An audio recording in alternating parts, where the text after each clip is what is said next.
In this video, we're going to examine what is the short game index. We're also going to examine how does a player calculate their short game index.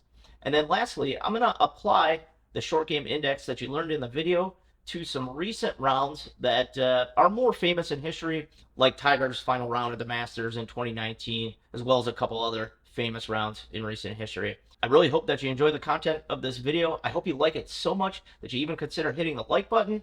And if you really, really like it, subscribe to the channel and turn on the notifications bell so you can get future updates of when I put out more content just like this. I'm also super interested to get your feedback on the short game index down in the comments section below. And what I'd really like to hear is this something that you would consider adopting? Based on this, do you want to keep track of your own short game index during the 2024 season? And lastly, if you can look back at how you played in 2023, and now that you'll know how the short game index is calculated, what do you think your short game index would have been in 2023 if you kept track of the stat? All right, it's time to jump right into the content on the short game index. Here we go. The short game index is a pretty simple concept. It is a numerical grade of a player's combined short game performance on a scale of 0.0 being the best possible short game index to 5.0 being the worst possible short game index. Calculating your short game index is very simple. It is the total number of strokes taken inside of 50 yards divided by the total number of holes played during that round. For example, I play 18 holes, and during that 18-hole round, I take a total of 45 shots inside of 50 yards. So I take those 45 shots and divide it by 18, which is the number of holes played for that round, and that will give me a short game index score of 2.5 for the round. Conversely, let's say I was playing some of my best golf and I only took 36 shots inside of 50 yards. I would take 36, divide that by 18. That would give me a short game index score of 2.0 for the round. Now that we've played multiple rounds in this season, we can go ahead and calculate our short game index average. In this case, I played 2 rounds of golf with a short game index of 2.5 and 2.0 respectively.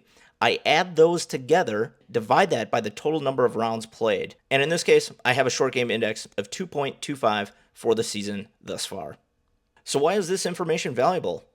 No other statistic provides a direct numerical measurement of how the player executed approach shots and putting combined.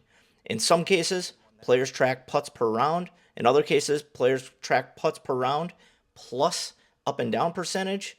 But there is no single stat that gives this information in a single digit combined. Additionally, it provides the player the opportunity to train against a numerical goal they set, shifting the player's training focus more towards short game fundamentals. So let's briefly talk about a training focus for improving your short game index.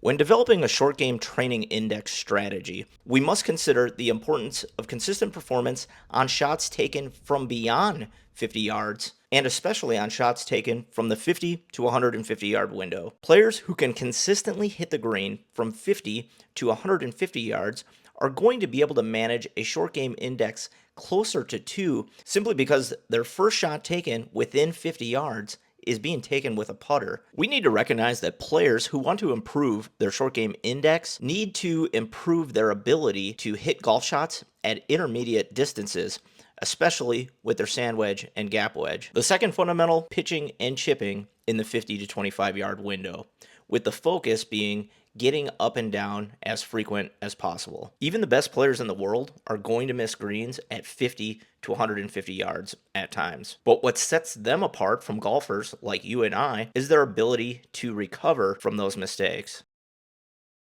The more time that a player spends practicing getting the ball as close to the hole as possible from off the green, the better their short game index will be, and the better their overall scores on the golf course will be as well. Right on it. Go in. Jarred.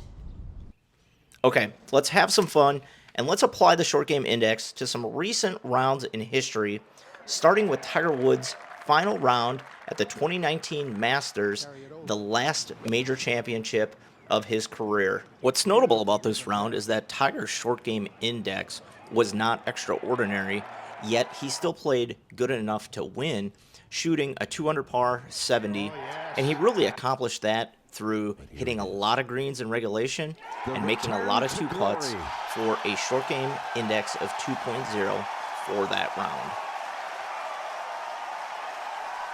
Bryson DeChambeau's 58 at Greenbrier, which he achieved during the 2023 LIV golf season, is going to go down as one of the best rounds of golf played in the decade. Bryson absolutely demolished this golf course, and his play on the front nine was truly remarkable, as he only had a total of 12 shots inside of 50 yards for the first 9 holes. And once onto the back nine, Bryson maintained his immaculate iron play and outstanding putting performance to achieve a total of 26 shots inside of 50 yards for the entire 18-hole round, or an impossible 1.44 short game index for this 18-hole round of golf. Incredible! Absolutely incredible! 58! I don't think you can get any wetter. In this next example, we're going to take a look at Grant Horvat. Grant is probably one of my favorite YouTube golfers, and arguably probably has about the best short game out of anybody doing it on the YouTubes right now, maybe with the exception of Wesley Bryan. In this recent video that Grant posted to his channel, he was trying to shoot a 74 or better out at TPC Sawgrass in a simulated scenario where he essentially was attempting to make the cut. I'm starting to find a groove right now. This was an interesting case study because Grant's wedges and his putter both let him down this round, especially as he made his way around the back nine. And while I think Grant usually maintains a short game index below 2, in this particular instance, he shot a 3 over 75 and had a short game index of 2.16. If you're at all familiar with the guys over at Good, there's no doubt that you're familiar with Steven Castaneda. And while Steven might not be the best player in the group, his game has actually improved quite significantly over the course of the past couple of years, and now he's shooting in the low to mid 80s just about every round that's played on the channel. In this particular video, Good was playing at Western Lakes in Texas as part of their final round of their Good Road Trip Major, the one that they did right after the Desert Shootout. And Steven had himself a pretty nice day overall, shooting an 80 for 18 holes and coming in with a respectable short game index of 2.5 overall for the round. For our last 2 case studies, we're going to take a look at a pair of rounds I played during the 2023 season. The first of these is my round at Wild Rock that I played last year on the channel, in which I shot a 84. If you're interested in watching this whole video, I've dropped a link that you can click at the top of this video, and that will take you there now. If you're the kind of golfer who's trying to get past the 90 threshold, perhaps you're looking to break 85, I think this video serves as a pretty good indicator of what it takes to shoot those types of scores, but it also demonstrates how the short game index applies to golfers who are trying to play in the mid 80s. Yeah. And based on the research I've done thus far, it's becoming more and more clear that you probably need to score a short game index of 2.5 or less to break 85 for a round. And in this particular case, I was able to do just enough, making a couple of crazy up and downs on the last 2 holes to keep my short game index at 2.5 and finishing with a final score of 84. What a day. What a day.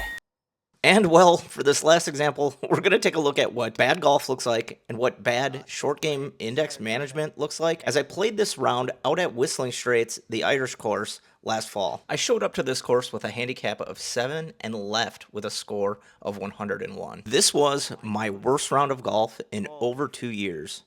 And there's going to be days where we seem to find every sand trap, every bad lie, and going up and down seems next to impossible. While I may have shot in triple digits and had an abysmal short game index score of 3.16, it was this round in particular that made me decide to actually track my short game stats closer and develop the short game index as a result. I think I'm just mentally defeated at this point. This course has absolutely ruined me. In summary, the short game index is a simple but powerful method to assess your short game performance over the course of a round or even for as long as an entire golf season. By maintaining a short game index, a player can focus their training strategy to 150 yards and in, distances at which most golf shots over the course of a round are played. Whether you are looking to break 70 this year or break 100 for the very first time, maintaining your short game index can help you measure your progress against those goals and can aid you in playing your best when it matters the most. Thank you so very much for watching this video and being a supporter of the channel. Don't forget to like the video and subscribe to the channel. And as always, we'll catch you out on the next one.